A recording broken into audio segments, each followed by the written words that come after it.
Bauman queria, desde o início, ser entendido por mais gente. E desde o primeiro texto que eu li de Bauman, há quase 10 anos, eu fiz uma pergunta por ter muitos textos dele, que talvez seja hoje um pouco especular, um pouco de reflexo meu. O que se ganha e o que se perde quando você se torna famoso? O que se ganha e o que se perde quando os holofotes estão sobre você? Bauman é um homem poliglota. Bauman dialoga com a televisão, com literatura francesa, dialoga com o russo que ele lê, dialoga com todos os grandes autores ocidentais e orientais. Seus livros são inundados de exemplos, de análises sofisticadas, mas as pessoas passaram a criticá-lo. Ele é o homem da liquidez. Tirando liquidez, Bauman não se sustenta. É preciso entender que o problema de Bauman não foi o conceito de liquidez. O problema de Zygmunt Bauman foi ter feito sucesso. Intelectuais perdoam tudo. Intelectuais perdoam falta de caráter. Intelectuais perdoam alguém que roube, desde que seja da sua mesma orientação política. Intelectuais perdoam absolutamente qualquer coisa, menos o sucesso. O sucesso é uma irritação profunda. E a melhor maneira de eu atacar o sucesso é sempre dizer, ele é superficial, ele é bobinho, não leiam, leiam a mim. A inveja, eu sei que é sempre uma surpresa, é muito forte no meio acadêmico. Talvez porque a gente não ganhe muito, nos resta apenas a inveja das pessoas. Porque também a inveja existe entre políticos, também a inveja existe entre artistas, mas ali se lida com mais dinheiro. Então a inveja é atenuada pela vida boa. Os intelectuais dirigem grande parte da sua energia a criar e uma parte da sua energia a invejar quem criou mais ou fez mais sucesso. Então, eu concordo em gênero, número e grau com o Karnal, né, nessa avaliação que ele faz. E nunca tinha visto o Karnal falar assim, né, porque essa é uma afirmação bastante contundente, né, porque, evidentemente, você faz inimigos. Mas quando você já tem sucesso, esses inimigos da universidade, eles acabam não podendo mais arranhar você, a não ser querer dizer que o que você faz não tem profundidade. É absolutamente assim. Eu só acho que artistas também não ganham tanto dinheiro assim. O ambiente artístico é tão miserável quanto o da academia.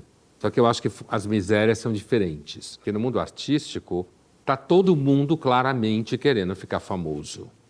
E fazer sucesso, ir para a mídia, né? Ser adorado, sei lá o quê. No mundo acadêmico, supostamente ninguém está querendo ficar famoso. O problema do sucesso no mundo acadêmico não é só o sucesso quando você vai para a mídia. Está se referindo a Bauman, né? Que muita gente fala mal, porque diz que é superficial, que escrevia demais, que ele é só um hermeneuta leve do mundo contemporâneo, quer dizer, alguém que está ali interpretando questões, mas não tem conceitos profundos, né? Como outros. Mas um problema que tem com relação ao sucesso no mundo acadêmico é o sucesso interno à academia. Se você é um professor que sua aula fica cheia de aluno, que você tem muito ouvinte, né? Que os alunos falam de você o tempo inteiro, né? Que os alunos fazem referência a você na aula de colegas, você também está morto, né? E aí você está, de certa forma, mais morto do que se você tiver feito sucesso na mídia. Por quê? Porque aí você só tem aquele espaço, então eles podem matar você mesmo. Podem atrapalhar seus orientandos, podem tentar convencer alunos de não matricularem na sua disciplina, podem fazer com que seus orientandos percam bolsa, podem perseguir, portanto, os próprios orientandos e não você exatamente. Pode tornar inviável ex-orientandos seus, doutores, já conseguirem passar em concursos. Então, eu diria que, afora esse ambiente da fama ligado ao que ele descreve do Bauman, que é um cara que ficou famoso, escreveu muito, escreveu livros que beiram a ideia de um best-seller do mundo acadêmico e tal, existe essa miséria interna da academia, em que aí não tem dinheiro correndo, quando você fica famoso você pode ganhar dinheiro de variadas formas, mas que a perseguição e a recusa do sucesso e a condenação do sucesso a tal inveja que fala o carnal, já está ali presente. As pessoas não raramente buscam parceiros amorosos que tenham uma certa quantidade, vamos chamar assim, de defeitos. Defeito entendido não como peculiaridades de ordem moral, mas defeito como aquelas coisas que o outro tem que não combine comigo. E, portanto, absolutamente subjetivo o julgamento, né? Então, eu quero uma mulher, digamos, com uma certa quantidade de qualidades para eu achar graça nela e me sentir atraído por ela ou encantado por ela. E com uma certa quantidade de defeitos para eu não ficar excessivamente grudado nela. Na paixão não é assim. A paixão, como eu disse, ela se caracteriza por afinidades máximas. Encaixa, então, isso aqui vai para valer para cá, né? E se ela encaixa para valer, evidentemente que o medo é do mesmo tamanho que o encaixe, né? Então nós podemos dizer que paixão, e essa é uma boa definição de paixão, é amor mais medo. É gozado dizer que a paixão é amor de grande intensidade mais medo. Eu digo mais medo, quer dizer, que se soma ao medo. O que faz bater o coração não é o amor. O coração só bate de medo.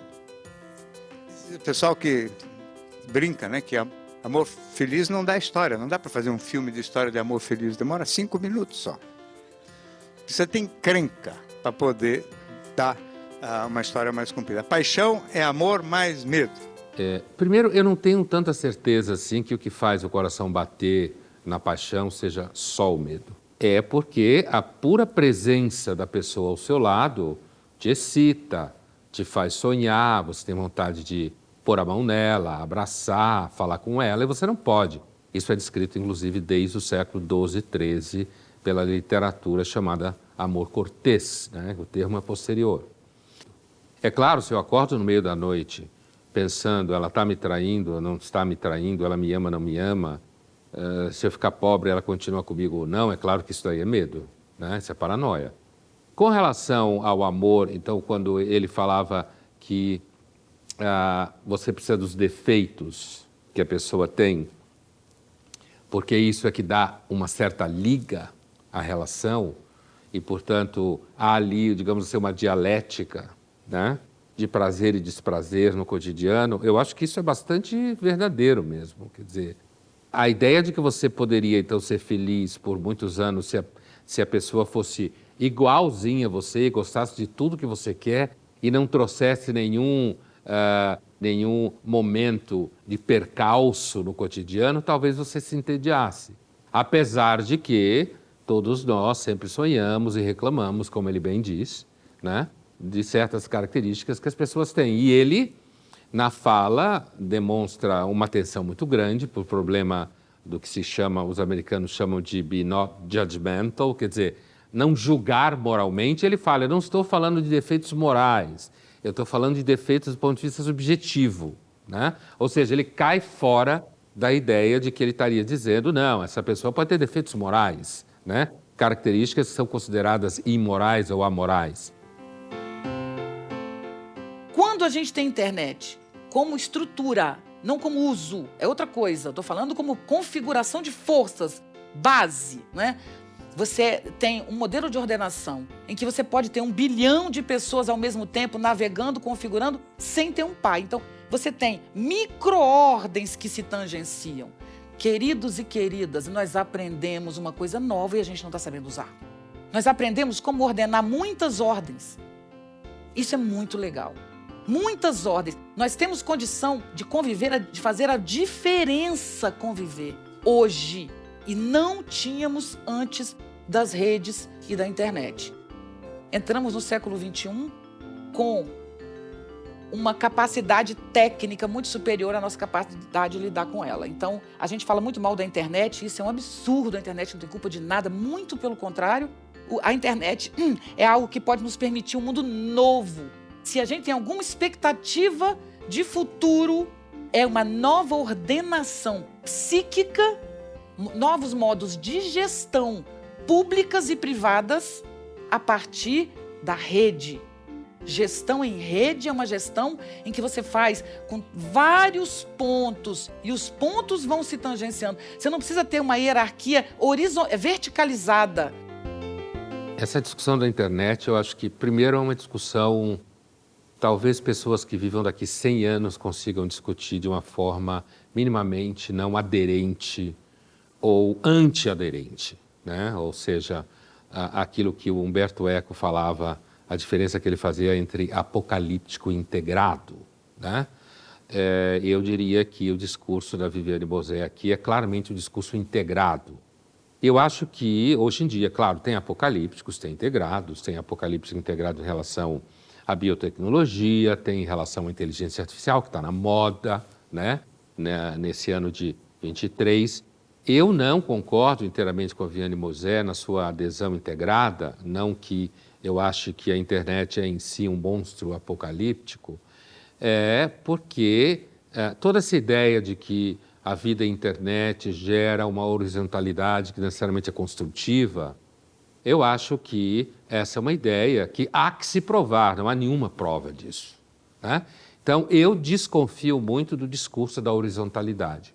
E aí eu lembro que existe um autor americano chamado Thomas Sowell, que ele tem um livro muito interessante chamado Conflito de Visões, e eu acho que se aplica muito bem à discussão que a Viviane Bosé, a posição que ela assume aqui em relação à internet, não a discussão exatamente que ela leva.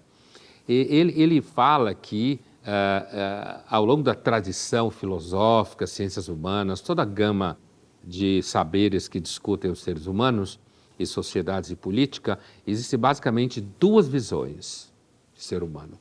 Existe uma visão que ele vai chamar de visão irrestrita, que me parece que é a visão que alimenta o olhar dela sobre a internet, que é uma visão que entende que o ser humano, a partir de intervenções exteriores ou interiores a ele, fará seguramente com que ele evolua, avance e faça o mundo cada vez melhor e reinvente-se a si mesmo e, portanto, em relação à internet, essa visão diria que é muito bom, que não tem verticalidade, que todas as pessoas falam ao mesmo tempo, que milhões de pessoas estão falando ao mesmo tempo, coisa que até agora me parece que está mais presente ou em bolhas muito ideológicas, que na realidade se manifesta também em bolhas de odiadores da outra ideologia ou do outro comportamento.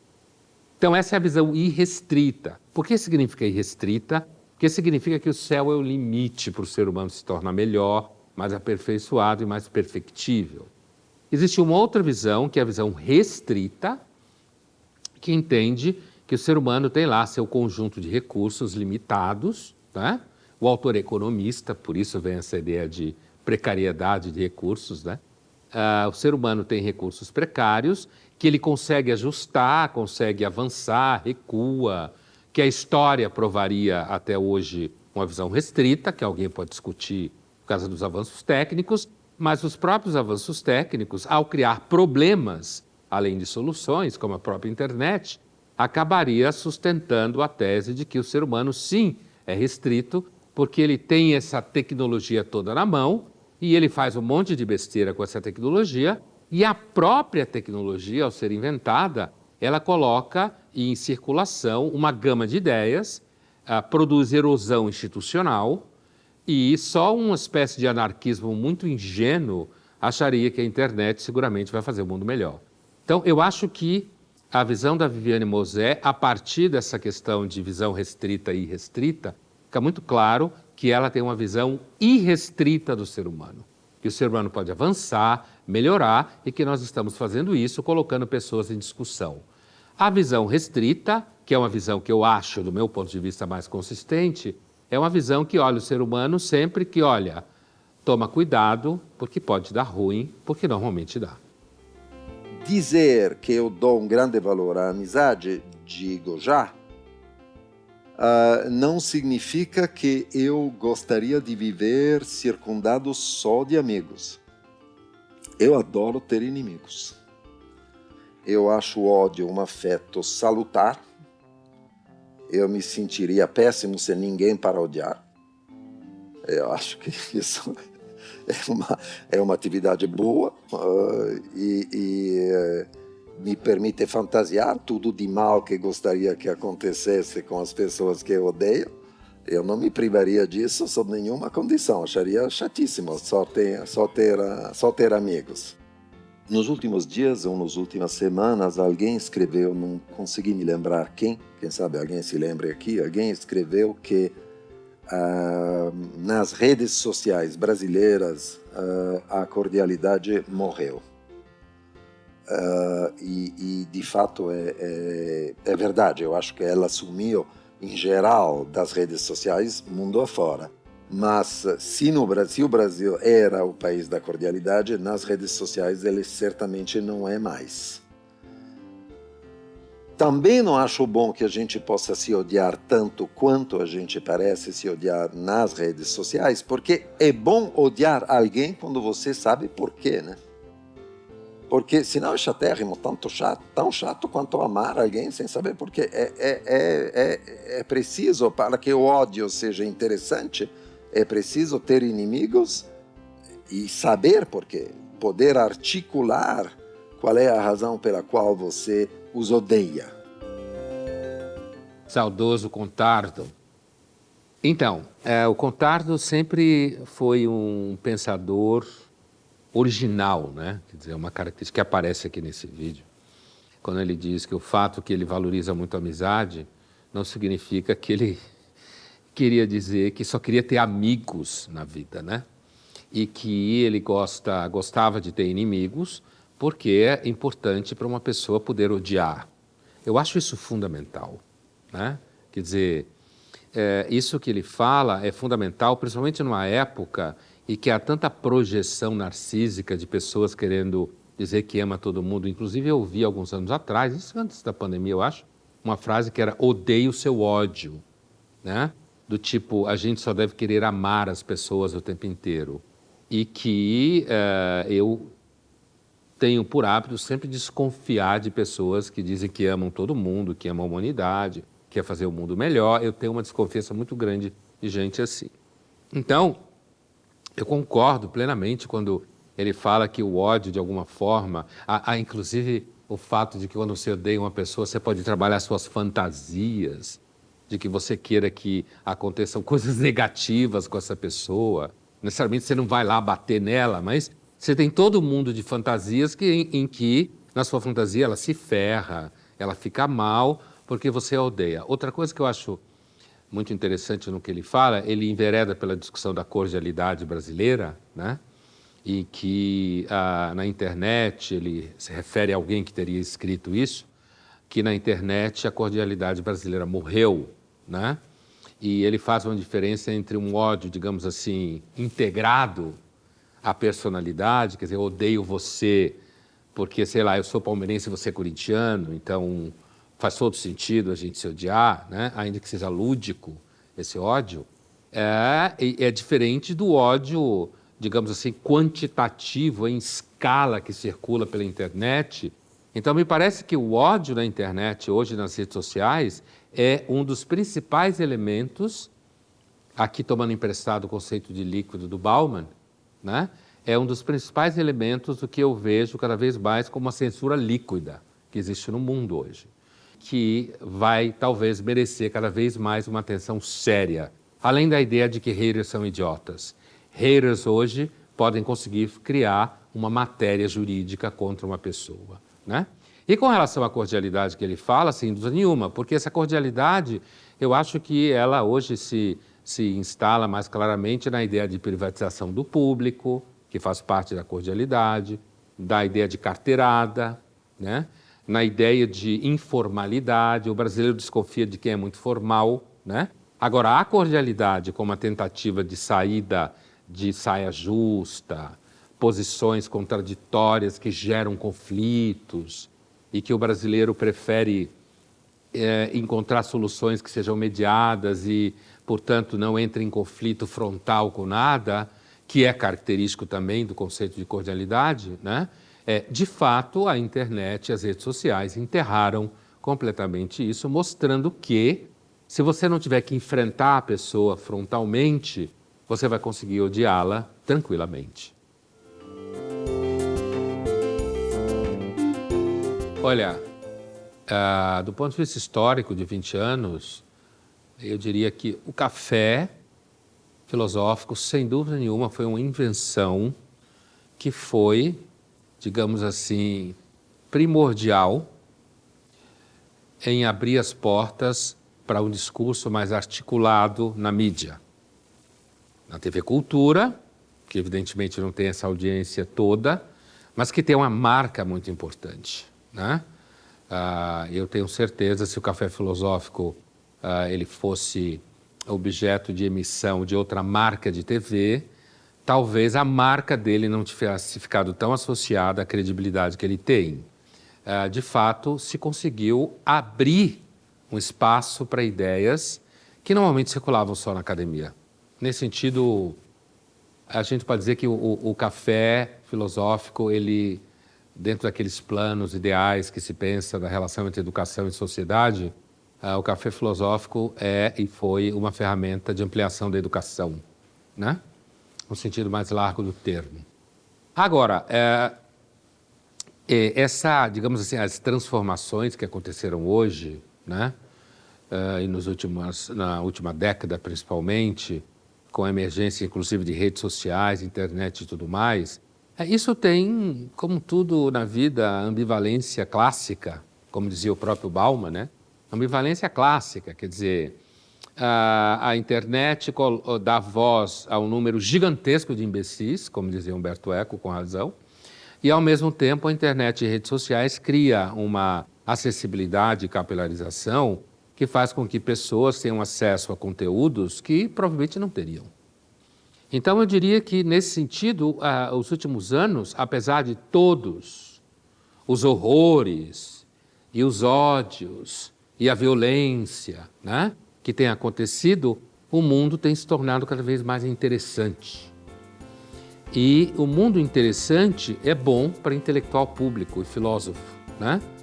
Porque, inclusive, como costuma dizer o colega Mário Sérgio Cortella, os filósofos florescem quando o mundo se acaba.